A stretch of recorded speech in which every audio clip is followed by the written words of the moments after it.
పేరు నర్ష. నేను కేజీబీవి అనంతపురంలో 7వ తరగతి చదువుతున్నాను. అందరికీ నమస్కారం. నా పేరు అలేఖ్య. నేను కేజీబీవి అనంతపురంలో 7వ తరగతి చదువుతున్నాను. ప్రశ్న: చెట్ల మీద ఉన్న పక్షులు రాత్రిపూట కింద పడకుండా ఎలా నిద్రపోగలుగుతాయి? అన్ని ప్రాణాల్లాగే పక్షుల నిద్ర అవసరమే. ఆహారం తీసుకున్న తరువాత రాత్రిపూట తన స్థావరాల్లో పక్షులు నిద్రపోతాయి. గూళ్ళు కట్టుకుని కొన్ని పక్షులు అందులో నిద్రపోతే మరికొన్ని చెట్లు కొమ్మల మీద నిలబడి నిద్రిస్తాయి. ఒక్కోసారి ఒంటి కాళ్ళ మీద నిలబడి ఏమాత్రం కింద పడకుండా ఉంటాయి కూడా.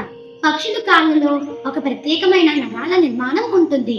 అదే వాటిని కొమ్మల మీద నిద్రపోయిన కింద పడకుండా కాపాడుతుంది. పక్షుల కాళ్ళను సులభంగా వంగే బలమైన మెత్తని నరాలు ఉంటాయి. కాళ్ళ చివరి వరకు అక్కడి నుంచి మడమ చుట్టూ వ్యాపించి కాళ్ళ వేళ్ళ కింద దాకా ఉంటాయి. కొమ్మలపై వాలగాని పక్షుల శరీరపు బరువు వాటిని మోకాలపై వంగేటట్టు చేస్తుంది. కాళ్ళగోళ్ళు మడుచుకొని చెట్టు కొమ్మలను గట్టిగా పట్టుకుంటాయి. కాళ్ళని నేరుగా సాచేదాకా ఆ పట్టను జారదు. అందువల్ల పక్షులు కింద పడకుండా కొమ్మలపై నిద్రగలుగుతాయి.